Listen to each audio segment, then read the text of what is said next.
Hello, everybody, and welcome in live to the late night voice of college football. I am your host for tonight, Matthew Miller. We usually have Mark Rogers, but I am your host, Matthew Miller, the voice of college football tonight. I really appreciate you guys dropping by. Please hit that like button. Please subscribe down below. I really appreciate it. We do have a couple college football games going on right now. North Carolina State and Wake Forest 24-24 heading into the end of the third quarter, going into the fourth. That seems like it's going to be a really good finish. I actually have money on Wake Forest, so I'm actually hoping for them to pull it out there down in North Carolina. We'll see what happens with that. I know they started out at 10-0, 14-0, so they've kind of given up that lead. But I titled this Upsets Brewing because I think this is a really interesting week going into the college football season.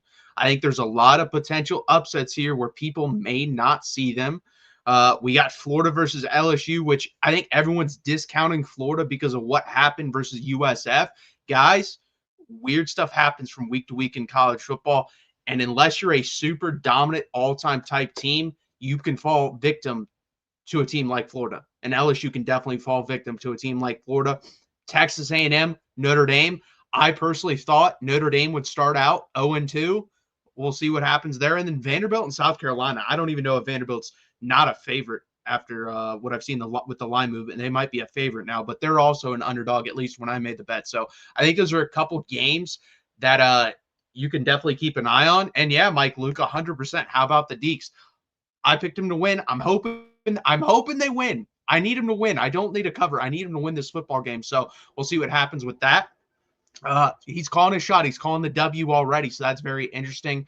And before we jump into anything real quick, guys, we have a great merch store here at the Voice of College Football. Just launched. Great products. I would really highly recommend to go check it out and see if you can get yourself, a hat, a T-shirt, whatever it may be. And it can be, of your favorite team. It doesn't just have to be the Voice of College Football. And this isn't some crappy Instagram type merch, We really took our time and did well with our products here. I'm going to try to go down to tech. I'm not going to be able to get down there. LSU fans, there you go. That beautiful purple and yellow pops very nicely. You got yourself a nice hat. I love the trucker hat. I already ordered a Texas one. I will have that. I love this crew neck sweatshirt. So yeah, guys, go check it out over there. I'll drop the link in the description so you guys can find it. It's really high quality stuff. And we really appreciate when you guys do that. Yeah, here it is, the crew neck, the hat, the T-shirts, very good stuff right there, guys. And we really appreciate it. And it helps, just helps us out here at the Voice of College Football. Karen says, I got the Voice of College Football Colorado hat. We really appreciate that, Karen. Really appreciate that. For anyone that wants to support, that's one way to do it. Obviously, the Amazon link in the description always helps support us as well. You can also check out all our shows and just like them, share them, subscribe. That's really the number one way to help expand the Voice of College Football. So we really appreciate when you guys do that. Now, let's talk about some more games, and I would love your guys' opinion on this.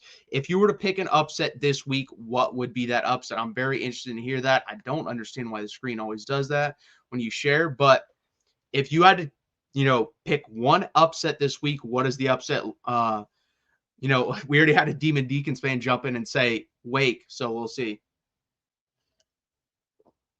Wake let up 9 points in game 1, 10 in game 2, and be the fourth quarter in this game in 17.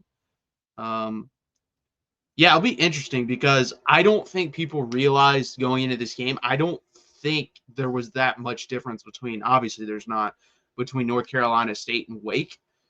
And I think people are finding that out. I think there's a lot of conclusions people draw off the 2 data points, and I'm just not one of those people. I've never jumped off. Now, I will take hot takes in the offseason, and if they translate, like my Notre Dame take, I said they'd start out 0-2. Well, guess what? They're 0-1, so I'm going to stick to that. Now, I would have obviously given up on that if they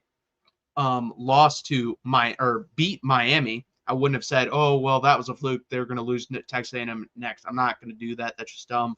That's just batting your head into a wall. I think another one to look out for, guys, that'll be a closer game than people expect, is Oregon State and Texas Tech. Texas Tech hasn't really played anyone. Oregon State has played a couple low-level football teams and lost. But to me, 23.5 points is way too much. This is always a type of game for me where this is like a 10-point game throughout. Maybe Texas Tech pulls away, but I think that's going to be a lot closer game than people realize. I also think Arkansas and Ole Miss is going to be a lot closer game. I actually predicted Kentucky to win that football game versus Ole Miss last week. I was kind of surprised that that did not happen, honestly. So we'll see what happens. I'm not very high on Ole Miss. I think that's definitely a really good scenario for Arkansas at home with Taylon Green, who I think is a very underrated quarterback. His only issue is health for me. And I don't even know if Austin Simmons is going to play the quarterback for Ole Miss. He was hurt in the Kentucky game with an ankle, and I believe he got carried to the locker room at one point. So it's really hard for me to believe that he is the quarterback for Ole Miss. It's going to be very interesting. And then another one, Tennessee and Georgia. I don't think people realize what it means for a guy to make his first start on the road. Like, that is a big deal, guys. We saw that with Arch Manning. There was a lot of hype as a Texas fan. I knew about that going into Columbus, and I thought they'd win that football game. And I thought it'd be because I didn't think Arch was going to carry Texas. I thought he was going to do enough versus Ohio State, and he was not able to do that. I think it's the same thing when you watch Michigan and Oklahoma. I think Michigan fans thought, hey, he's going to be able to do enough. And neither of those guys did anything in those football games. They did not play well at all in those football games. So if Gunnar Stockton plays a bad football game versus Tennessee, Tennessee is very capable of winning that. Joey Aguilar has played pretty well for the Volunteers, well enough. Better than Nico ever played for Tennessee, honestly. So I think Tennessee's got a real shot in this game, and I think people are discounting the fact that it's a first-time start in a very hard place to play. This isn't a typical college football place. This is in that number one tier of college football place to play. I think Tennessee, I think LSU, I think Penn State, those are like the three places I put in their own category of, hey, this is a super hard place to go in and win, and it's going to be a super hard place for Gunnar Stockton to go in his first time starting on the road. So in a very hostile environment, I think it's going to be quite a test for Georgia. By the way, that doesn't mean I think at the end of the year, Georgia's not going to be a really good football team. I have them in my Final Four. I think they're going to be very good at the end of the year. I think for a lot of these teams with new starting quarterbacks, this is a building process. This is a process that's going to take a little bit of time. And I don't think people realize that going into the year. I think they're starting to realize that now, hopefully, so we'll have to see. But I really appreciate you guys joining me. Again, please hit that like button. Please subscribe down below. If we have anybody that would like to call in at some point, I will post the link down. So far, I have yet to see anyone, but it's going to be very interesting. I think this college football week, it's kind of, I've heard people talk about apple picking weekend because this is like the stuff you go out and do with family during the college football season. You find those 2 to 3 weeks a year where, hey, it's time to go apple picking. It's time to go, pumpkin patch. It's time to go to the corn maze. It's time to do all this fall stuff that you really don't want to do. And you can kind of use the excuse of college football and because you want to watch college football or the NFL, pick your poison there. And this is like the one or two of the weeks where it's like, there's not many good games on. But I'm telling you guys, I think you're going to get 2 major upsets this week. I really believe that. I don't know where they're going to come from. If I did, I'd be placing bets on them heavily. I do have bets splattered out this week throughout of college football. A couple of them I just told you, but I don't 100% know. I will say this. I think Miami, Florida versus USF personally, I think that's going to be a blowout. I think USF with Byron Brown at quarterback is a good football team. I really believe that. They obviously just beat Florida, who I think is a solid football team as well. But I just think Miami coming off a bye week and the spread stinks to me. Why, if USF's so good, why is it 17.5? You always have to look at that. So I personally believe Miami, Florida is going to cover that. I think they're going to kill USF. I think they're going to beat by 21, 24 points. That doesn't mean I think USF is a bad football team because I don't think they are. I think they are a solid non-Power 4 football team. I think there's a real chance they are your representative in the college football playoff. I think it's at this point, I think it'd either be them or UNLV. I actually picked UNLV before the season. So we'll have to see with that. But I think USF has a shot to make the college football playoff, but I really don't think they have a shot in this game. I think Miami's lines of scrimmage are very elite. With Ruben Bain fully healthy with Miami, I don't think many people realize how good of a football player that guy is. That guy's going to be a first-round pick if he continues to stay healthy throughout the year. That is how talented Ruben Bain is. He is a phenomenal freak athlete football player. Hopefully he's able to stay healthy. Hopefully Miami wins this football game. Not a Miami fan, but do have money on them, so I am this week. But I just don't see that one, guys. But I'm going to run down the rest of the schedule as well. I just think it's a super interesting week in college football. I'm not going to say it's the best week because there's some weeks later in the season that we get to, and it's just very, very exciting, very, very entertaining, big-time matchups. That is not this week. I think you're sleeping on Tulane, granted low-level P4 teams. Yeah, I mean, that's definitely a possibility. That is another interesting game. Tulane plays Duke. Duke was actually a sleeper for me in the ACC. I had Duke in the college football playoff at 10-2 because of the very easy schedule and because I am in love with Darian Mensah. I've been in love with Darian Mensah ever since I've seen him play at Tulane. How a guy comes in as your third string and immediately jumps up to first string tells you how good he can be, and he did that under John Summerall at Tulane. So that is why I was really, really high on Duke. I thought they would beat Illinois. I thought they outplayed Illinois. For the first half of that game. But guess what? When you turn the ball over 5 times and you're not a fundamentally disciplined team, which they weren't, they committed penalties and they turned the ball over far too much, you're going to lose to good, solid football teams with like Illinois. So it's going to be interesting. Chief Brody said, finding it hard to care about football on times like this, man. Hey, I completely understand that. To me, this is an escape. This is an escape from all that. That's how I treat this. That's how I think most people should treat this. Listen, it is crazy times right now. It really is. It sucks. I'm not going to sugarcoat it. It's not a fun time. And obviously being 9/11, I hope you guys remember the importance of this day and the sacrifice that people laid down on this day, 24 years ago? So, yeah, I mean, it sucks. I completely understand that.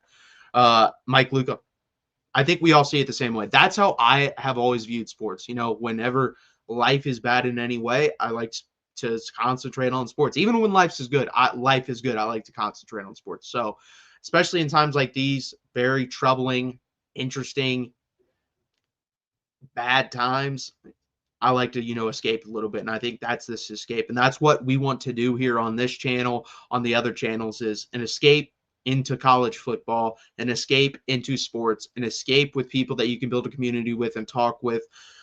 That's what we're trying to build here. So I completely understand. But let's get back to football real quick. Kansas State and Arizona playing another non-conference game. Even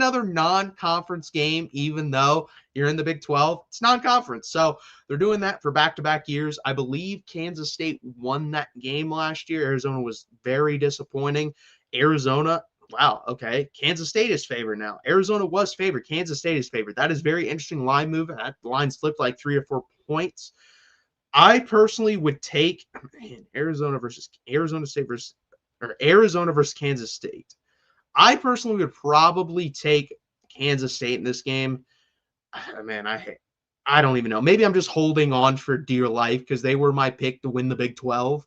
And ever since that Ireland game, they have looked despicable. They should be 0-3. They should have lost to North Dakota. I believe, yeah, they should have lost to North Dakota. They lost to Army, and they lost to Iowa State. It's funny because they're probably like 3 to 4 plays away from being 3-0, and they're 1 or 2 plays away from being 0-3. That's kind of Kansas State. I personally would stay away if I'm betting between Kansas State and Arizona. Obviously, this is not gambling advice, but I would take Kansas State on that. New Mexico, UCLA. New Mexico getting 14.5 points. UCLA has been awful under Nico Imia. I'm going to butcher this name. Iamaliava. No, I didn't butcher it, but he's been awful. He's been completely awful this year. My worry at him, and is what Tennessee fans said, and I believed them because when I watched it, it rang true. He is a one-read quarterback.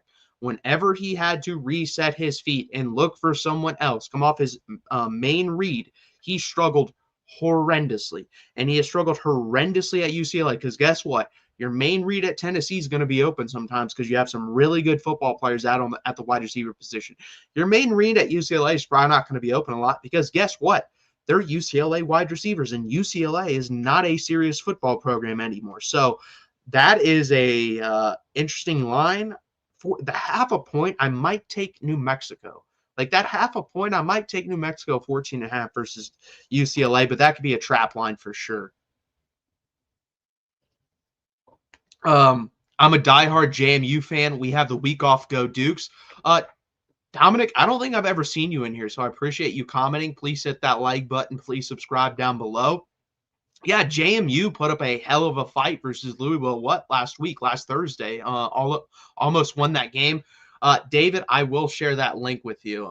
Let's see. Hopefully this works. I've never run a call-in show, guys, so I'm excited if I can get this to work. Hopefully that works. If that does not work, David, let me know. Hopefully that works.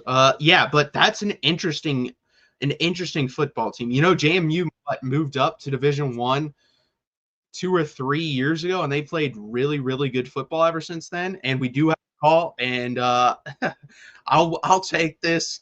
Caden, I will take your call. What's up? Matthew, my little bro, how you doing tonight? I'm doing all right. How about you? Well, first of all, the Scarlet and Gray are about to hit off 3-0 after this weekend. And Well, it's I would no hope so. questions asked. No, I think you guys will kill Ohio. I don't even know what the spread of that game is. Let's see here. It's like 65.5 points, I thought, last I checked. No. You're thinking of Grambling last week because I got it now. It's 28.5. That's actually a lot lower than I thought. I would probably take Ohio State with that. Well, and you've heard my arguments that we should have beat Texas by more. But that's just because that's just my opinion. I mean, that game to me is interesting because I think people are taking too much away from that game personally, just because it was week 1. It's going to be interesting just the difference when we play next year because it's going to be week 2 and you're going to see a much cleaner football game because I don't think people realize the difference between week 1 and week 2 is pretty big with the quality of football you get just because of all we saw in that game, Jeremiah Smith dropped 2 passes. Brandon Ennis dropped a pass. You had drop passes by them. Arch Manning looked completely lost.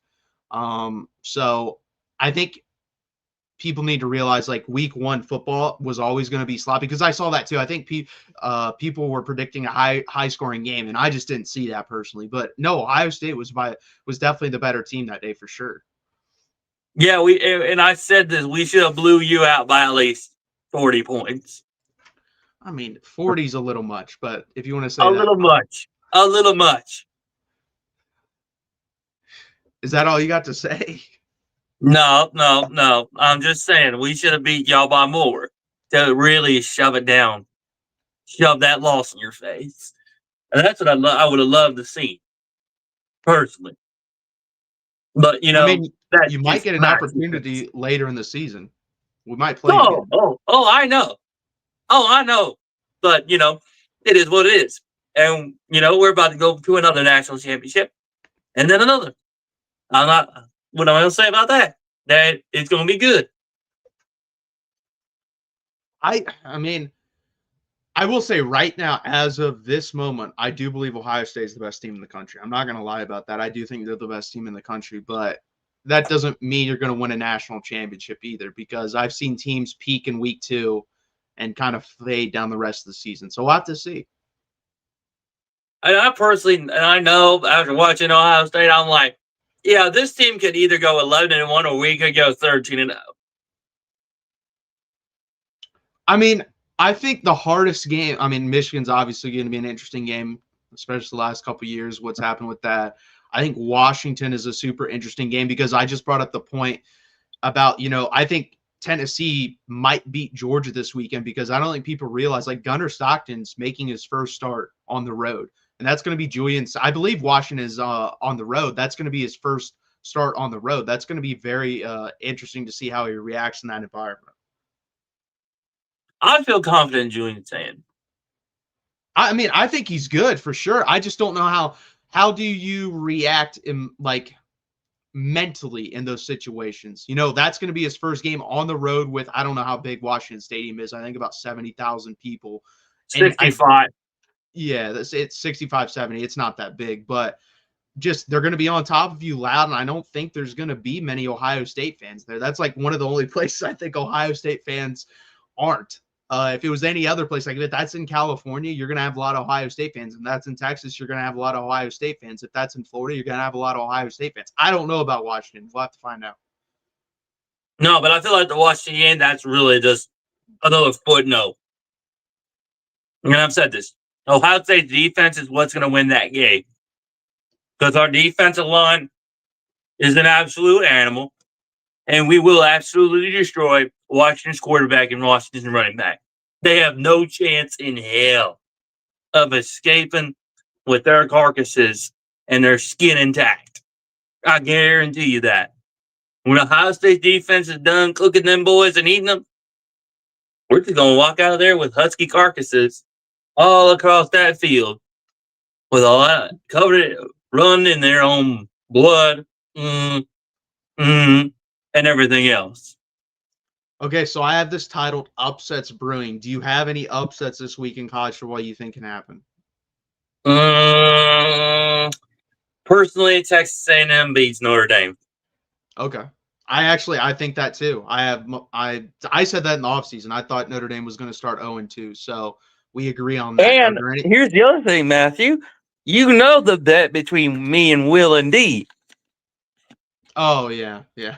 If he loses, I get $500. And I don't know if your buddy, that Notre Dame Fighting Irish fan, is in here listening. Will, you in here? Will? I don't think he's in here right now. But you know what? If he loses, he has to give me $500, which if when Notre Dame loses the game, that's 0-2, and that's 2-0 for me. So Will's really going to be in trouble. Yeah, I don't know if I would have made that bet. That's a lot of faith there, and I don't know where his faith came from. But his faith was basically out of spite and out of his own arrogance, because he knows that's going to be pretty expensive. He knows Ohio State beats Notre Dame every time that we play. And I know he's betted against me every game to lose. He has me losing the Penn State game. He has me losing Washington and then losing to Indiana and Illinois. I told him we're beating all four of those teams, and including Michigan. And I told him, do not ever underestimate Ohio State's defense. No, they're really good. So, I mean, I'm going to be honest with you. We could have beat the brakes off of Arch Manning and sent him in an ambulance. You know what? That might be a little bit of hyperbole, but okay. Hyperbole. Oh, okay. Coming from a Texas fan. All right. Well, I'll just say this. I told Garrison this, and I don't know if you heard my conversation with your buddy John DeMoe, but about a few months ago, I had emailed OSU, the coaching staff at OSU, and I said, I pray to God that they play Ravens, Ray Lewis style defense against everybody, because we need to bring it. We got to keep the gas all the way down to the floor, the gas pedal all the way down to the floor, and we cannot be putting it on the brakes right now, because this is the time that Ohio State's defense is running everybody out of the building. I mean, I think you got this isn't a bad thing, by the way, but I think you got too many Christian guys on Ohio State. I don't think you got Ray Lewis killers out there, if you know anything about that. So, so I know, but it's just that mentality that they got to bring it, because unfortunately, that's what I feel like they need to bring in more. You know, I mean, I'm going to say this. I was raised around, learning from The guys that played the game that knew, 6 minutes of football, no excuse. Shut up and fight. That's all I know. So you can't blame me for that, Miller. Okay, Caden, I'm going to give you parting shots, and then I'm going to drop you down. You know what? I'm gonna get my carcass out of here because I feel like I've said enough. But you know what, Matt? It's good hearing from you as always, little bro. And that's the stinking line because I said so. And we'll see y'all whenever you show up. See you, Caden. Okay, Well, Dr. Buckeye, what's up? I don't know if I can top that, Matt, but I often can't top Caden, so he tends to bring it. Interesting enough, I actually thought that was a heck of a game, and I actually do hope we see you guys down the road because I think you guys are pretty good. I commented after that game. I just want to say this one quick thought. I want to get into the schedule this week.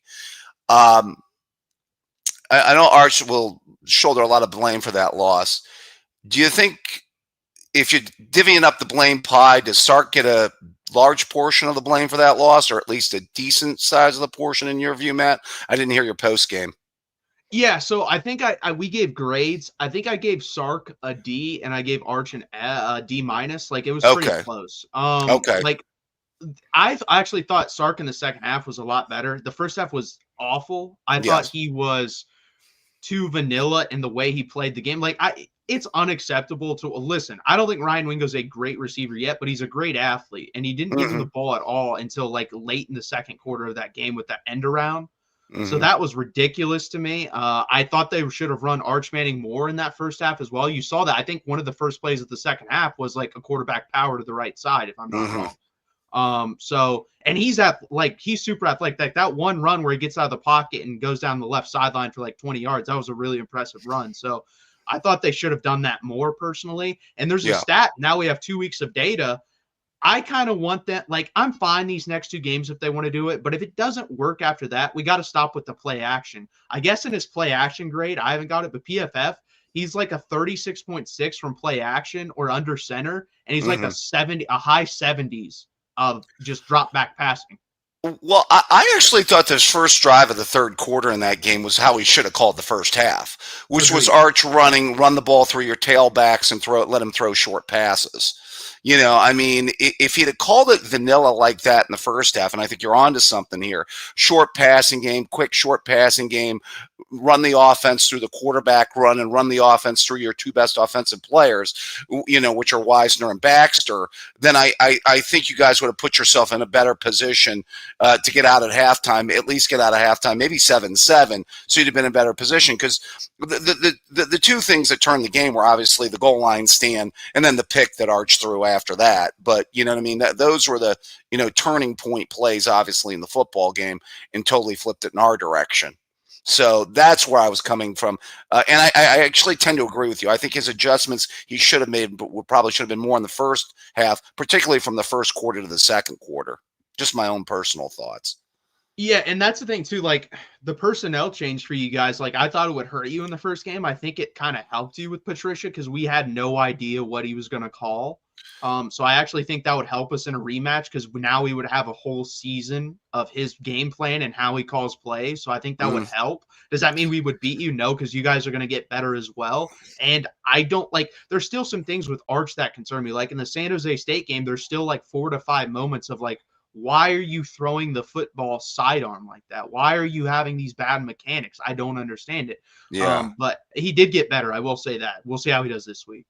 Yeah, I mean, I really felt that, and I like a lot of our defense. I think our back 7 can be as good or better than anybody's in the country when you look at our combination of linebackers and secondary. But I said that coming into the game, or actually coming into the season, I should say. So, be interesting to see if we see each other down the road. I did want to get into the docket this weekend. Actually, interesting enough, being an Ohio State guy, actually a lot of people label me more of a Big Ten guy, but I was going to talk a little SEC with you this week. Okay. First of all, I mean, just kind of, you may have already gotten into this. I got here late on the Georgia-Tennessee game. Interesting. I don't know if you've already picked it, but I'm just tempted to say Tennessee wins this game outright. The more I think about it, because I just do not know about Gunnar Stockton and the Georgia offense. I mean, I'm just not. It was interesting. I had a conversation with Uncle Lou, Georgia fan extraordinary, Uncle Lou in the offseason.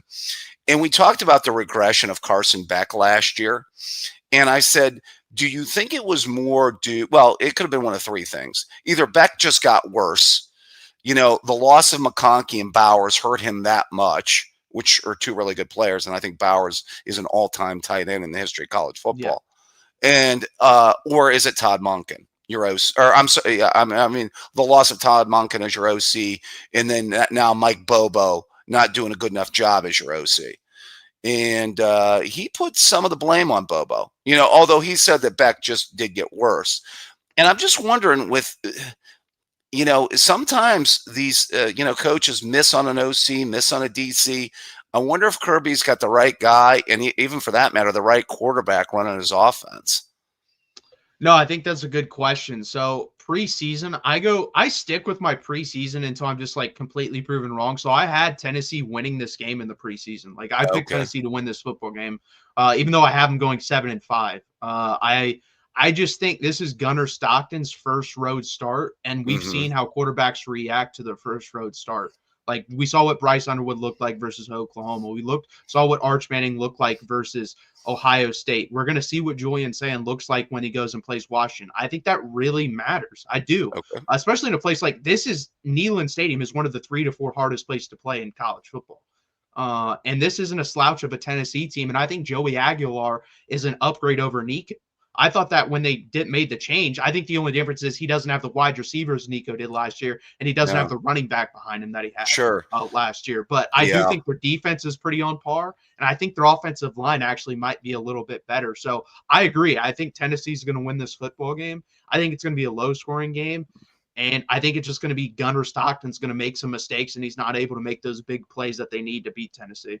Yeah, I tend to agree with you. I was wondering a little bit from the Tennessee perspective, losing their best player on defense, losing Sampson at running back, particularly, Pierce, on the defensive side of the ball, how good they were going to be this year. I thought that Nico benefited last year from having the best running back in the SEC. That took a lot of pressure off of him a year ago. But this will be interesting. I think this is this is one of those 16-13, 17-14 kind of old school SEC games. I think you're basically right. I agree with that. And that's the thing too. I think they're going to have to, I don't know if they're willing to do this. Like the way Mateer played versus Oklahoma, if they want to run gun, like he's not as good as an athlete as John Mateer, but if Gunnar Stockton wanted to play like that, I think that'd be the smart way for them to play. But are you willing to sacrifice your core? Because that's what that is. Like, I hope people realize John Mateer is the leading rush for Oklahoma right now. That's not going to work. Unless he's Johnny Manziel, that's not going to work. So unless you believe that, that's not sustainable. Is Georgia willing to do that with Gunnar Stockton is my question. That's a good point. Well, how about that for segue? I was going to talk about Oklahoma, but I'll go there now. I was talking to somebody, Mateer has got that. He is a really good dual threat quarterback though. And, he's got a live arm. He can play make outside of the pocket, we'll see how good he can consistently make throws, inside the pocket, but he's got a live arm. They've got some skill on the outside. I mean, I think that can be a dangerous offense this year. I mean, Venables might finally have his right quarterback. I think they're not bad on defense. A lot of people were saying Oklahoma this year, maybe 8-4. I don't know. I didn't see a lot of playoff predictions for Oklahoma. I don't know if you did, but after last week, and I do feel that the team up north, as I'm likely to call them, has some serious questions offensively, particularly with offensive coaching, maybe offensive line, and Underwood is still young. But how much does that win say about Oklahoma and maybe where they're at right now, and then also Mateer at quarterback? Yeah, so I had Oklahoma 9-3 making the playoff. Okay, you did. Yeah, which I'm a Texas fan, but I'm going to keep it real. Like I mean, they had so many injuries last year. It was, I've never heard of their school having 5 to 6 wide receivers out. Yeah, Like that's not they were sustainable. killed Even if with wide receivers. Yeah. If Ohio State had their 5 to 6 wide receivers out, that would be a gigantic deal. And they have the Yeah. best wide receiver room in the country. Yep. So, that's a big deal. And then, I think Mateer's solid. I think I had him coming in this season as the 5th best quarterback in the SEC. He might be better than that. We'll have to see. But my issue with him is if most of his throws are down the middle and he sails some of them. Yeah, he did. I think there's he did that last week. Yep. Yeah. There's going to be some game this year where he throws 3 to 4 interceptions just because those sails get thrown into that person's arms. I'm hoping it's the Red River game. We'll have to see about that. But I think, keep him in the pocket, make him throw like outside and not down the middle, and that's how you beat them. They really need Jay not to get healthy. If he's not healthy, that is a really, really big deal. Well, yeah, you're probably right. They need something out of the tailback position. He can't be their best quarterback. He can't be their quarterback and their best running back. You know what I mean? They're going to probably need to get a little bit more. I do think they're pretty solid at receiver, though. I mean, the one receiver that they took from up north is a player, by the way. Yeah, looks like a real player. And they might not be that traditional Big 12 defensive line front seven, Swiss cheese group. Up front, though. They might be legit up there, too. And, obviously Venables is a defensive guy. So, I think they're solid. I mean, when Mateer has to face your front seven, I think that's a different deal, by the way. Because I don't think they're as good up north as they've been the last couple years in the front seven, particularly the D-line and maybe even on the back end and in the secondary. Obviously they lost their 2 best defensive tackles, and then they did lose Will Johnson. I know Johnson missed games last year with an injury, but still, that's your best corner and your 2 best defensive linemen of the draft. So, and we'll have to see. What are your thoughts on Alabama, Wisconsin this week? I know that I think this is could be a get right game for Alabama. I know that was obviously last week, but I think Luke is in a tough spot at Wisconsin. He made a bad hire to begin with, to hire Phil Longo to run his offense, which I didn't think was ever going to work there.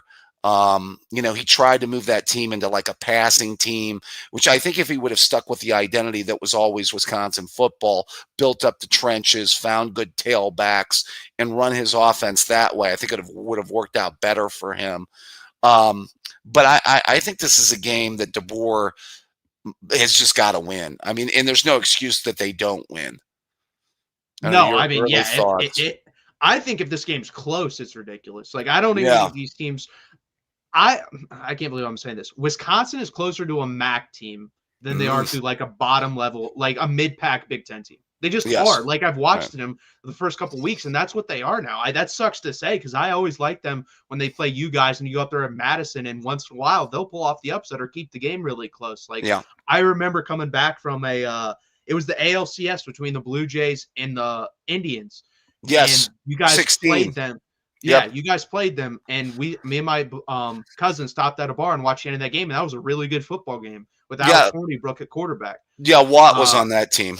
Yeah, and really good, solid football. And that was the identity. You always had 1 to 2 really studs on the defensive line for Wisconsin. Yes. You had 2 to 3 offensive linemen that would get drafted. You had a stud at running back or 2 that would get drafted. And then you had an average quarterback that once in a while would play out of his ass in 1 to 2 games and might beat Ohio State. That was their thing. And, Luke Fickell, I do applaud this. He said, I want to win a national championship. I don't want to be that. So he said, you know what? We're going to do it differently. But guess what? He failed. But I do respect it because I think that's his goal. I think he's like, I want to win a national championship here. Now, do I think it's smart? I think you should realize going in, you're probably never going to win a national championship at Wisconsin. Let's try to just take this and keep this at the same level. But it is what it is. But, I just think Alabama smokes them. I really do. I think it's going to be like 41-10, something like that. But we're still not buying Kalen DeBoer moving forward, though. I made the comparison, and I don't know if it's a great one, to Tom Herman with Kalen DeBoer, because if you look at Tom Herman at Texas, like, he would play close games and beat really good teams sometimes, but then he would lose games he shouldn't. And that's what Kalen DeBoer does at Alabama. He like, it would not shock me if they beat Georgia in a cup. And I said this going into the preseason. And I'm an idiot because I went against my own narrative. I picked them in the SEC championship game, but I said this guy's going to lose 1 to 2 games a year. He should not lose. He already has one under his belt this year. He's going to have another one. I don't know who it's going to be, but there's going to be a game where they play. They're like, you shouldn't have lost that game, and they're going to lose that game. Well, see, I just felt that, when you look at it, he had the OC, the hot name, and Ryan Grubb, brought him in to run his offense. I said from the get-go that Milroe, some people call him Mildew, as my old buddy Uncle Lou did, was never his type of quarterback. He wants a more pure pocket type quarterback. Obviously, you guys bared witness to that in the playoff in 23 with how good Penix was that day, but he wants a pure pocket guy, I think, to kind of build the type of offense he wants to run at Alabama. Now, I didn't know if Simpson would necessarily be that guy, and then the other thing is, Alabama to me just doesn't seem like they've been the same team in the trenches and with the run game that they've been. And they weren't that at the end of the Saban era, no. I think, where, they had that dominant offensive line and dominant run game. The last, unfortunately, Ohio State might have run into the last team that had that at Alabama, unfortunately, in 2020. So, that's. When we beat them in Alabama, I think people forget Texas went on like an 8.5-minute drive to end that game. We just ran it down their throats to end that football game. To be fair, you should have beaten them in 22 and 23. Yeah. I mean, you had the game there in Austin. I mean, you guys let that slip away. I think you guys had a bad hit by a former Ohio State safety at the end of that game. Didn't they have a penalty on Bryce Young? Ryan Watts, that's right.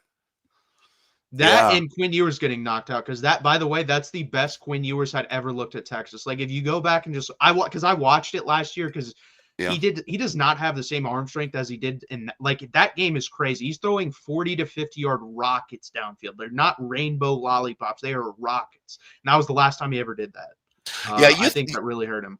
You think the injuries just caught up with him last year? That's why he was never, realized that potential last year. Yeah, his whole career, I think, because he's gone through the oblique, which is that's rotation as a quarterback. That's really hard to overcome. Then you hurt your ankle in the same year. So you have to have a stable core, obviously, to throw a football. You have to have stable legs to throw a football. So both those things are hurt. You're not going to be able to rotate and get as much power on footballs as you can. So I think that did hurt him. But also I think it's a combination of hurting, and then I don't think he wants to get hurt anymore. So he doesn't take, and he's not willing to take the hits he used to take. A couple thoughts. A couple other teams. One other SEC team I wanted to get to one other game. Any thoughts on LSU in whether they're legit or fraudulent? Because I watched the entire Clemson game, and I thought Clemson kind of won large portions of that game. I know that LSU pulled through late. Maybe they're better defensively. We'll see. I've always said that if they had put together a halfway decent defense in 23 with that Daniels offense, they would have won the national championship that year. If they would have just played halfway decent defense. But I think that I have my doubts about Nussmeier too. I know a lot of people have pegged him for a high pick in the NFL draft, but I went back and looked at his game log last year, and I watched him play about 3 or 4 times, but he was not good in some big games last year. Are you buying LSU? I mean, that was a good win. You can't, going into Death Valley and winning, you can't, shrug that off. But I don't know your thoughts on them being a playoff team or a contender in the SEC. I had him at 9-3 preseason, but I did have him losing the Clemson game. So, I mean, that right there, if we take that and just go with my predictions from there on out, they're 10-2. So that would probably put them in the playoffs. But it's weird enough. I believe in the defense more this year than I believe in the offense. The offense does not look good. I don't think Nussmeier's looked very good. I think they kind of finally figured out how to use Harold Perkins. I think that was the biggest thing for me going into the season is let's be honest here. When Harold Perkins was hurt last year, LSU had a better defense because I think they were game planning their defense around a guy they didn't know how to use. And I think Weeks actually filled in very nicely. And you say he's a good player now. So I'm more concerned about the offense because I watched Nussmeier in that game versus Clemson. He's a veteran. He looked god awful in that game. Yeah, he looked bad. I thought both those quarterbacks looked bad. I know it's Yeah. the first week, so I'll give them a little bit of grace, but they have plenty of starts under their belt. So this isn't Julian Sane versus Arch Manning. They're Right. pretty tapped out of what they're going to be at the college level. I was not impressed with either of them, and that's why I think my expectations are for both of them, because I had Clemson winning the Natty. After that game, I'm wrong. I'm out on them Wow. already. They're not winning the national championship. Yeah, I mean, Clemson had a lot to like. I mean, a lot of people like their D line coming into the year. I mean, they had the two combinations that you normally like. You like if you've got a really good D line and then you've got the quarterback. That's always a team that can usually contend. And I get it. I really thought that we're going to win that game at home. It's interesting. LSU can build a defense for Nussmeier, but they can't build a defense for Daniels in that offense in 23. Yeah, an Amazing. average defense, and we're talking about that team is one of the best teams of all time. Yeah. That offense was ridiculous. Right. Yeah. With Daniels and two NFL wide receivers. Yeah. 100%. What last thought here? Any thoughts on Miami, South Florida? Are you buying South Florida? I mean, or was that just bonehead Billy in Florida being bad and choking a game away? But a lot of people feel that South Florida can be a legit playoff team maybe this year. So I'm buying South Florida long term. I'm not buying them this week. I think Miami's going to kill them this week. And the reason I look into Vegas lines a lot, like when they're released, why is this line the way it is? Because I have these lines in my head already of, I think it's going to be. Why is Miami favored by 17.5 points? That makes no sense to me. I think South Florida is legitimately like top 25 team in the country. I really believe that. So why are they favored by 17.5? That makes no sense to me. That's why I took Miami. I'm like, okay, it should not be this, so I'm going to take this. I think Miami's going to kill them this week. I really think that. I think USF coming off that big of a win and Miami coming off a bye week, and I think Miami's offense and defensive lines are really freaking good. Like I think Ruben Bain has a chance to be the number 2 defensive player off the board behind Caleb Young. That's how good that D line is legit. I mean, a lot of people are talking about Clemson's D line. I think Miami's D line is the best D line in the ACC. Yeah, it might be. I mean, Duke, honestly, the way they played versus Illinois might have a better defensive line than Clemson, honestly. Well, yeah, it says a lot. I mean, although Clemson's defense, like you said, though, was doing the job against LSU. Although that may be just because Nussmeier on that offense is not that good. But, I agree with you. I think South Florida long-term, even if they lose this one, could be like a Boise of last year, where they run the rest of the, they got a shot to maybe run the rest of the table. And now I don't think at the end of the year, the Florida win's going to look that good, though. Although I don't know why I took Florida getting at 6.5 wins as a prop bet earlier in the year, but especially with that schedule. But I don't know. I was thinking that the way Lagway performed at the end of the year, that would carry over into this season. No, like that's the thing too. I had Florida 8-4, and that was a lot of that was predicated on, him playing, 10 games. If DJ Lagway played 10, 11 games, I think they could get to 8 wins. But I think what I failed to realize, the guy didn't practice all offseason. Like he was always banged up, and a lot of his weapons didn't practice either because they were banged up. They were super banged up as a team. So what's going to happen to Florida, and if this will not I don't think it won't shock me, so don't let it shock anyone else. I think this team's really going to struggle for their first 5 to 6 games. I think a flip will be switched at some point, and you're going to see them knock off a big team. I really believe that. I hope it's not Texas because it's kind of on that time frame. They're going to get a bye right before us. Right. So I'm hoping that's not the case, but I do think they're going to knock off someone big. Wasn't that your prediction? Who did you say your loss would be to? Was it to Florida? I did say Florida. That's I don't right. want to be right, but I had us beating you guys. We can't have 2 losses then, and then we play Oklahoma. So it's like our season could be over, which would be crazy. Well, I mean, it's Oklahoma. Well, so you're thinking Florida, Georgia, Oklahoma are the 3 games left on your schedule that probably. That's a good question. So I think Georgia's number 1 for me just because it's on Athens. Yeah. Florida would be number 2. And then, no, actually, Oklahoma would be 2. Florida would be Oklahoma's better than Florida, yeah. Yeah, but we play on a neutral site. That's like what gets me. We're going down to the swamp for Florida. That's a big deal to me. That's true. Yeah, I think the SEC is interesting this year. I mean, I thought you guys were the favorites coming into the season. Of course, I picked you guys this year. Of course, that's probably a jinx, though, So, by the way, Oregon, I just have to say, there's the one team that could have a case for being the best team in the country. They may have upgraded with more at quarterback over over Dylan Gabriel, by the way. No, I made a very stupid bet. Not even a bet. I said to this guy, I believe George Wrightster is his name. He does pretty good work college football wise, and he's on Twitter. And I said, I live in Ohio. I said, if Oregon makes the national championship, I'll walk to Eugene. I don't really love that they're doing what, because I didn't believe in them personally, because I didn't believe in Dante Moore. But now it's early, and I think Oklahoma State is abysmal. But I'm not going to say, hey, you beat a team by what, 66 points or something like that? Yeah, over 60 points. Yeah. Yeah. So I'm not going to just sit here and lie. I think Oregon is legit. I mean, although people thought they were legit last year, and but yeah, they may have upgraded in. We'll have to see. I mean, that trip to Happy Valley is going to tell a lot about both teams. Penn State has not looked good early. They have not. No. These improvements that they're talking about in their passing game hasn't been so good. So we'll have to see. Hey, Matt, it's a pleasure, my friend. Are you going to be working the Thursday nights long term here for Mark, or has Mark just got the night off, or what?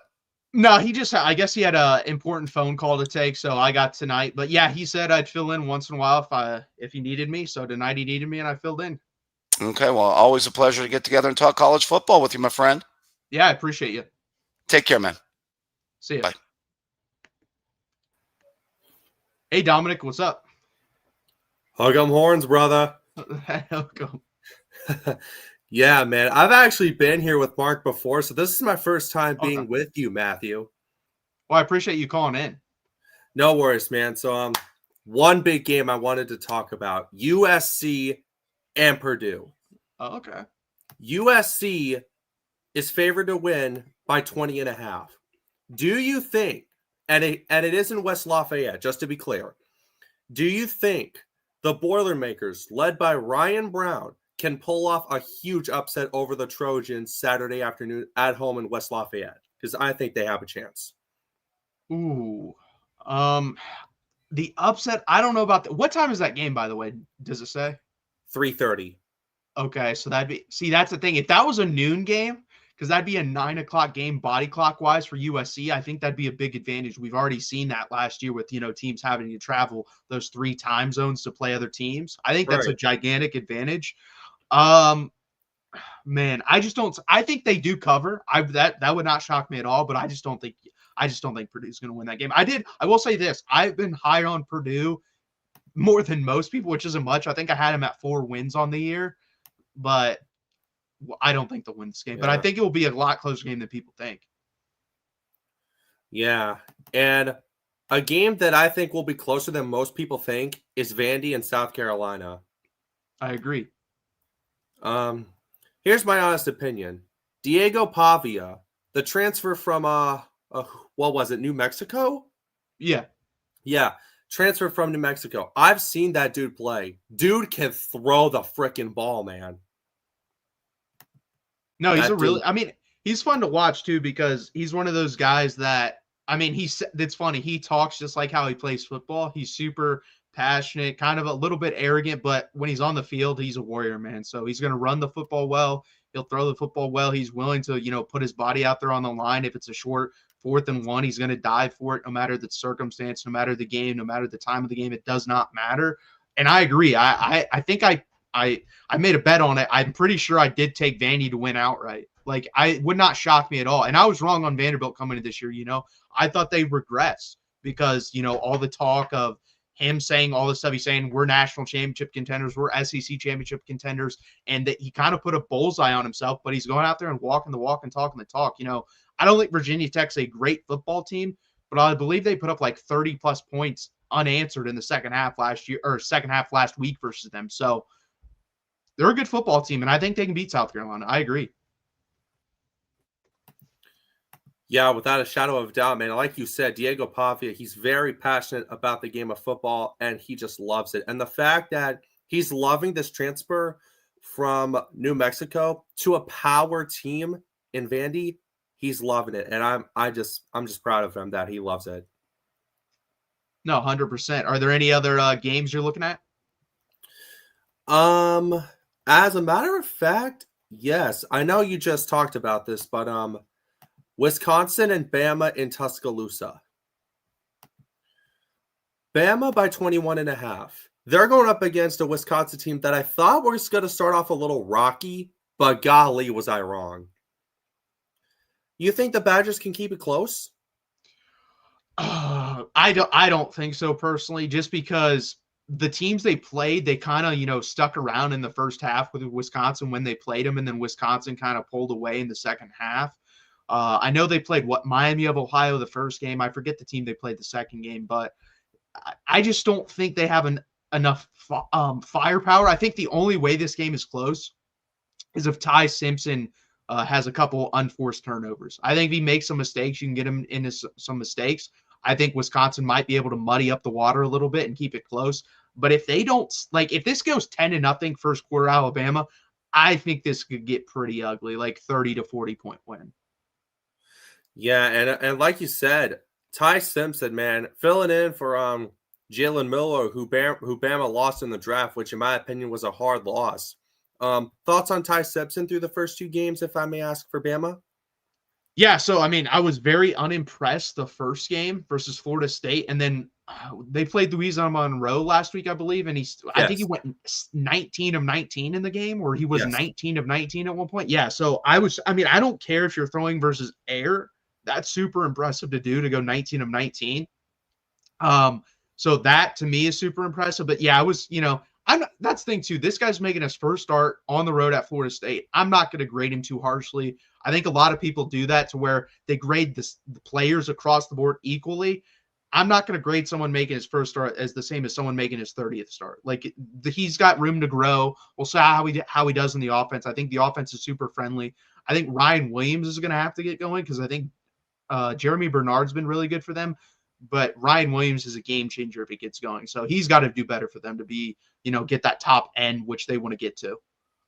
Yeah, and like you said, that first game against FSU, do you think Bama's defense is what kind of costed them to lose that game against FSU?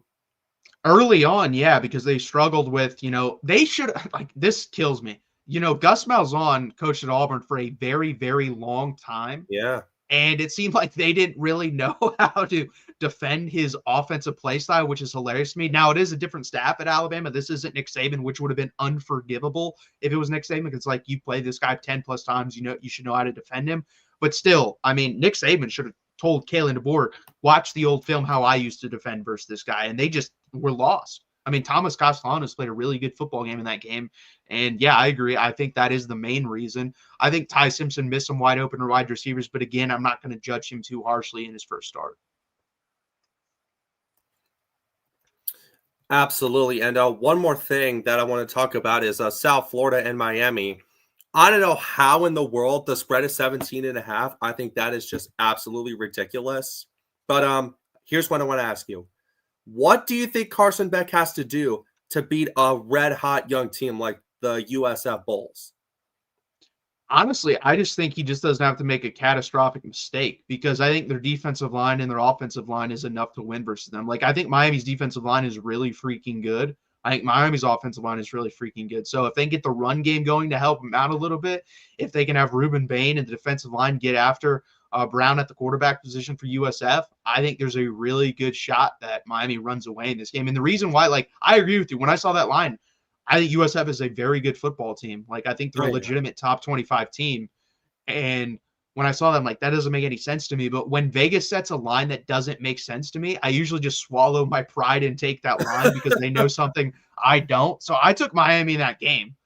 So I do think Miami's going to end up winning by 20 points.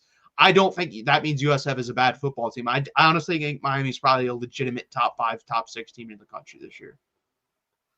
Absolutely, Matthew. Well, it was nice talking to you, man, and good luck to Texas in the season. Thank you. Good luck to JMU. Thanks, man. See ya. Hey, what's up, Austin? What's up, Mr. Matthew? How's it going on this beautiful Thursday? It's going good. How about you? Pretty good, pretty good. A couple of things I wanted to touch on, and it's kind of interesting. I want to kind of touch on Georgia, Tennessee, because it's kind of interesting.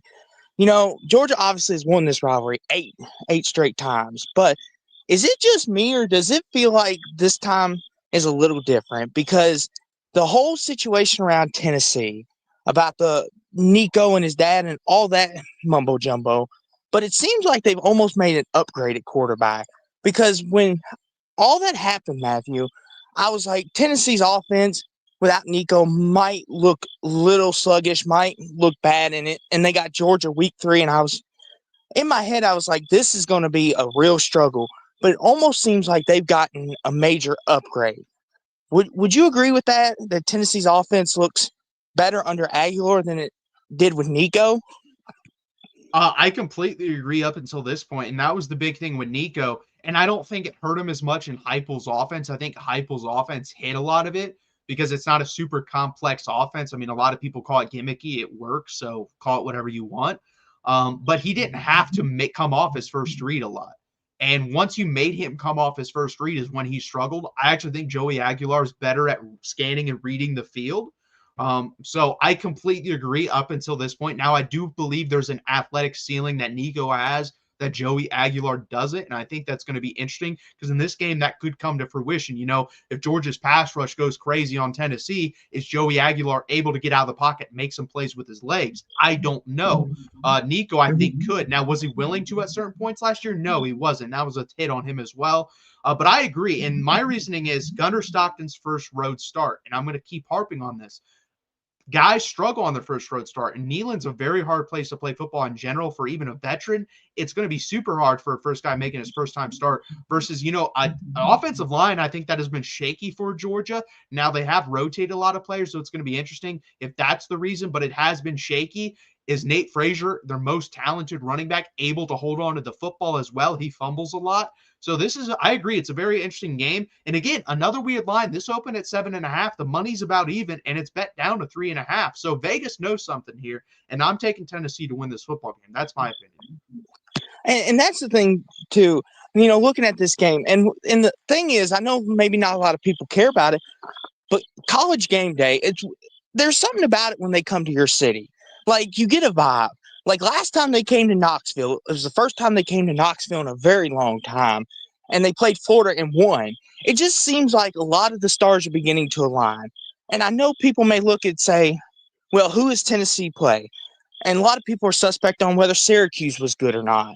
And that's still to be determined, but we got a lot of football to be played. But it just seems like all the questions around Tennessee, it just seems like they're getting answered quicker than we thought maybe. And I think there's a good chance they could beat Georgia.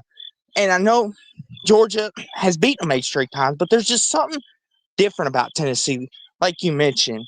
And if Tennessee's able to beat Georgia, let me ask you this. Does that make Tennessee a front runner this early in the season if they're able to pull it out? Yeah, so that's a good question. I would say no because actually in my preseason, and that's what I'm sticking with so far, it's too early, so I always just stick with my preseason predictions. I had Tennessee winning this game, but I had Tennessee going 7-5. You know, I think people kind of get confused sometimes and take it by a game-by-game basis, and they put a lot of emphasis on one data point. That's how I look at college football games. They're just one data point, one of 12 that you're going to get every year. So divvy that up equally. What would that be if you put a percentage on it, like 8.25% or 8.2%? On every game? That's what you should take away. You don't have to put 100% of takeaway on every one of these games. I think that's kind of dumb to do, honestly, because we saw Alabama beat Vandy, or Vandy beat Alabama last year. But I think if Vanderbilt and Alabama played 100 times, Alabama beats them 85 times. That's just my takeaway. You know, any given Saturday in college football, it can happen. So that's kind of where I view this game. I think Tennessee can beat Georgia, but I think on the year, Georgia's going to end up being the better football team. I can get with that. And another thing I want to talk with you about is let's talk about Arch Manning, because I've been picking a lot of Texas fans' brains. But how do you feel his performance has gone, Matthew? Because a lot of people are harsh to judge him quick. A lot of people have already thrown the baby out with the bathwater, so to speak. And then there's a lot of people that, you know, they think he's overrated. Like, where do you stand on this? Yeah, so his first game was interesting to me because all those habits that he had, those bad habits of, you know, looking one way, throwing the other, not setting your shoulders to your target, not, you know, planting your feet and throwing with conviction, throwing down here instead of he does have a naturally lower arm slot. Like he throws here when a lot of guys throw up here, but he was throwing like down here. I never have seen those bad mechanics in Arch Manning, and they came out in Ohio State, and I was wondering why. And people say he's injured, He's not injured. I've seen the throws. He's not able to throw 60-yard passes if you have a bad shoulder, so it's not that. But the mechanics do worry me. Now, I will say versus San Jose State, they got a lot better. There was only about 4 to 5 throws I saw in that game where I'm like, that's still not good. But for him to reach the potential that everyone has for him, being this all-time great college quarterback, first-round pick, first pick overall, he's going to have to clean up the mechanics. And it doesn't make sense to me because last year, that's what I loved about him. I saw the mechanics, and they were flawless. And I said, that is why I like Arch Manning, is because all the mechanics are there, and he's got good athleticism. Now, if he can just read defenses, we've got it. It's opposite now. I think he can read defenses, honestly, pretty well. His issue is mechanics. When he sees something, he doesn't step into throws properly, and you're seeing either skip balls or overthrown balls, stuff like that. He's got to clean up the mechanics. And what I want to say too to that is when I have these conversations or when I talk about it, I think it's important to put context on these things. What we forget a lot of times is we look at just the player. We don't put it in context. You got to think his first true road start was against Ohio State, the defending national champions, arguably one of the top 3 best teams in the country coming into this year. And a lot of quarterbacks would struggle against that defense. And I don't think that's out of line in saying. And that's the thing, too. And he made a lot of great throws, especially towards the end of the game, as you well know, probably, Matthew. And they were NFL-level throws. The way he was able to sit there, read, he got more comfortable. I just think it's just we get lost and think, oh, he's Arch Manning. He's a Manning. He shouldn't struggle. But it's like he's playing Ohio State. Let's give the guy some leeway. Let's not act like he's out there playing Grambling and doing this. It's kind of where I lean on it. Give the guy some slack, let him grow, and we'll see where he goes. If 6 weeks from now and he's still throwing picks and looking bad, then we can start to have conversations. But until then, let him grow a little bit. He's young, and he's got the Manning blood in him. Just let him grow is where I stand. Don't rush to success. No, I completely agree with that. I think the high school guys do a pretty good job ranking, and he's one of the 1.0 prospects ever, and he's got really good genes, and he's got good athleticism too. I think that's his most underrated trait. So I agree with that. I'm not super concerned. And that's the thing. I've seen progress. I saw progress from the Ohio State to the San Jose State game. If I see progress from the San Jose State game to the UTEP game, and I see progress from the UTEP game to the Sam Houston game, guess what? Then we're working in the right direction, and I'll be fine. Now, after that, it's going to be interesting because you have a bye week and then Florida. So I don't think he needs to play great versus Florida, but can he play a C game? Because if he plays a C game at Florida and the defense does what it does, I think they can beat Florida, but he can't be like he was versus Ohio State. He's got to be better than that. And last thing I want to touch on before I go is Notre Dame, Texas A&M. And I want to bring this up. I recently saw on your X/Twitter, because I follow you, you talked about Notre Dame, you predicted them to start 0-2. And I wonder if it's the same sentiment as what I have. I believe Notre Dame can't stretch the field. They have nobody to threaten the defense. And I don't know what it is with their run game, but they're not using it properly. Even going back to the Ohio State game, I don't know if it's they're scared of getting them hurt again, or what do you think it is? Why isn't Notre Dame looking more like they did before? Well, I think there's 2 reasons I've always been down on Notre Dame and where there's a ceiling with them, and they play too much man-to-man. If you look at primetime, big-time college football, you can mix in man-to-man, but you can't play man-to-man 99% of the time. Unless you're we're talking back 10 years ago of Alabama where you have 2 first-round picks at cornerback. Notre Dame doesn't have that. They have Leonard Moore, I believe that's his name at cornerback. He's a very good football player. I don't even know the other guy. But unless you're having 2 first-round picks at cornerback, you can't run man-to-man the whole game, 1. And 2, I agree with you. I like Jaden Greathouse, but after that, it gets pretty sketchy for me playmaker-wise. And I like Jeremiah Love, but something's got to be wrong because how do you only give him the ball? What, they give him the ball 8 times or 10 times versus Miami?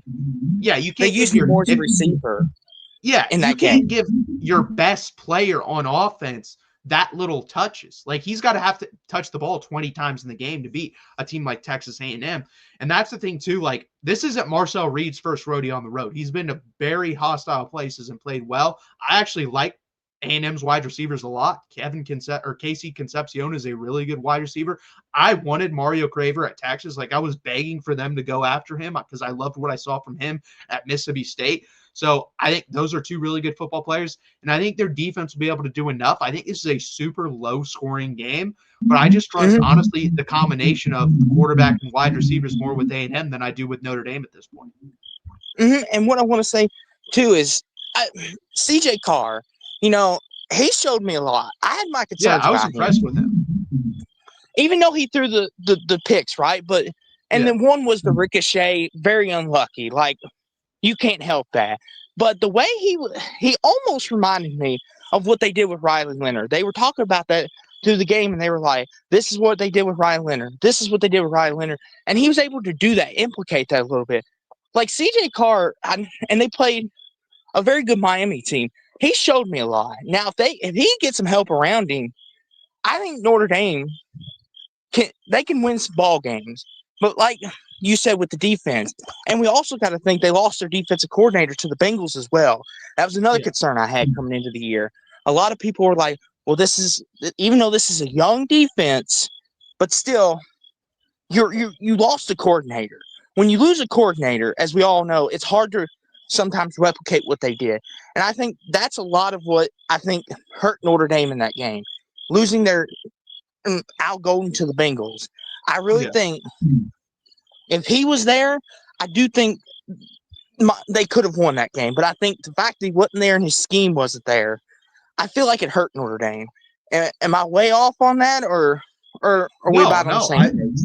No, I agree with that. Like, anytime you're replacing a coordinator, I always think it's interesting because I know what Ohio State tried to do with Patricia, like same defense, but obviously he's going to call the plays and have his little twists on it. I don't really know what Notre Dame did with Chris Ash. I don't know if they kind of kept the same play call or play style, and then he gets to, throw his little flavor in there. I actually thought I liked Chris Ash at Texas. I think he's a solid defensive coordinator.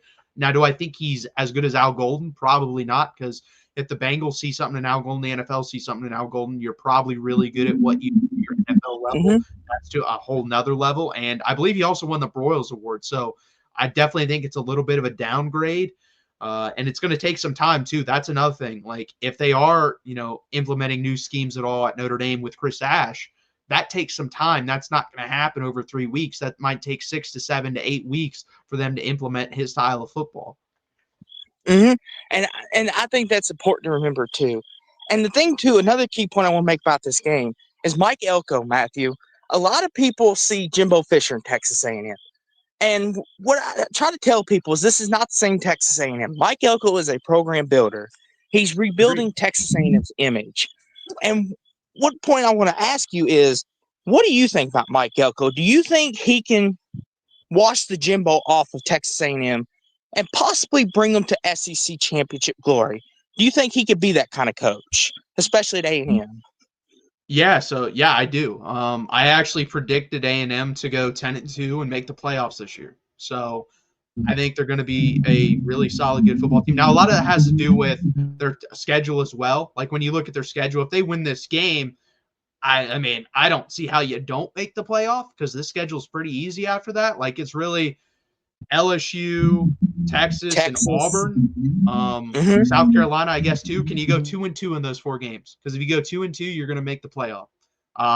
So yeah, I think they can. I think that he can get them there. I believe in him. I think he fits more of. That's the thing too. I think people underrate this. I think it really does matter how you integrate into the culture of a school and how you mesh with their fans and their atmosphere and stuff like that. And I think Jimbo Fisher was just too much flash for A&M. I really believe that. And I think Mike Elko has a lot more, blue collar in him, that type of guy. And that's why I think he'll work out at Texas A&M. That's part of the reason I think he'll work out at Texas A&M. And the thing too with Mike Elko too is what his biggest knock was at Duke. You get the 2-3 star players. Because as we know, Duke's a basketball school. That's no shame on them, kind of like Kansas. And a lot of people were worried, can he handle 5-star talent? And he seems to have done a good transition with that. A lot of people are like, Duke, you're getting 3-4 stars. You get to build the character, build the development. Whereas you go to Texas A&M, you get these 5-star super uber athletes, top 10 picks. How can you handle their attitudes? And Mike Elko has handled it great, I think. And the fact that they were a goal line play away from beating Texas last year and clinching a spot in the SEC title game shows me how much those players believe in him and how much quickly they have grown together. Because in year one, it's hard to do that.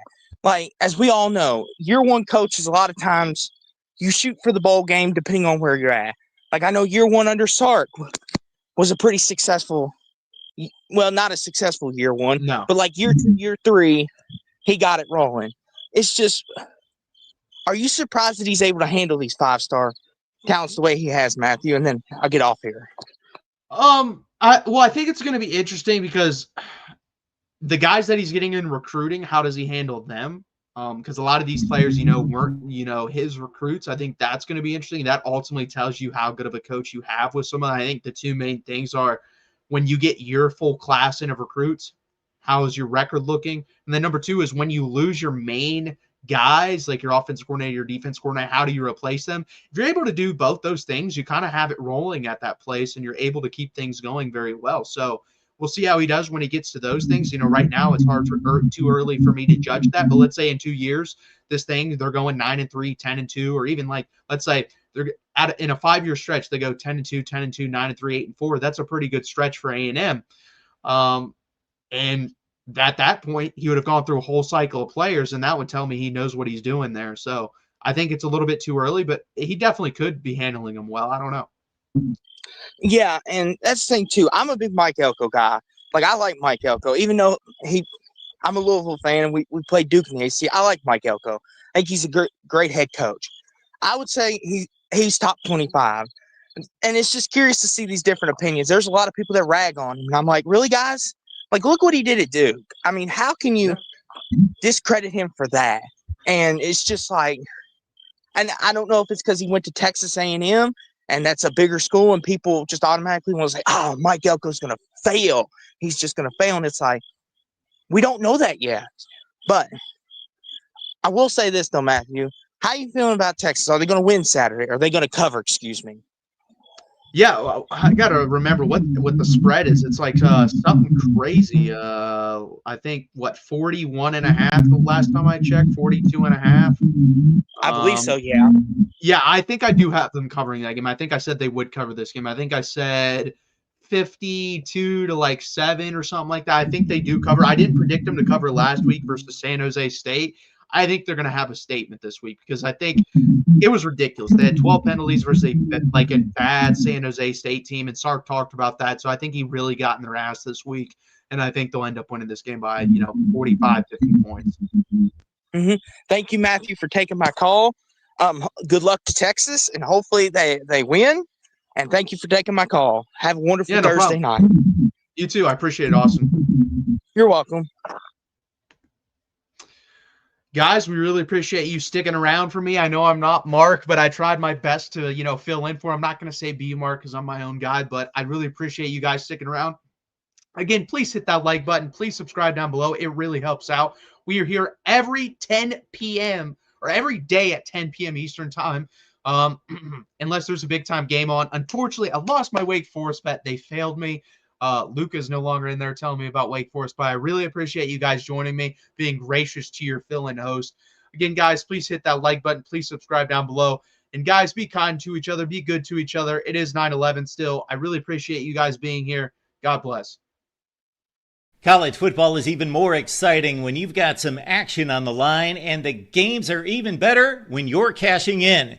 And the Voice of College Football is the place to be to get the greatest value. Start with my picks. 75% against the money line, 58% against the spread, and I've got a 40-plus year track record. 11-0 in the college football playoff for me last year against the money line, 8-3 against the spread. And I'm just the warm-up act. Steve Merrill of Wager Talk is our ace in the hole, show stopper. 7 years with the Voice of College Football, over 30 years in the industry. Steve gives us analysis on all the big games, but you can't miss Steve's weekly under-the-radar pick. 28-12 against the spread the last 3 years. You also get picks from some of our top analysts here at the Voice of College Football, including Corey Bratta, Matt Zemek, and Steve Dace. Check out those numbers. Become a YouTube or Patreon member for just $99 per month. Go to the main channel on YouTube, click join, and then select a betting tier. Do the same thing on Patreon. Make 2025 a winner now.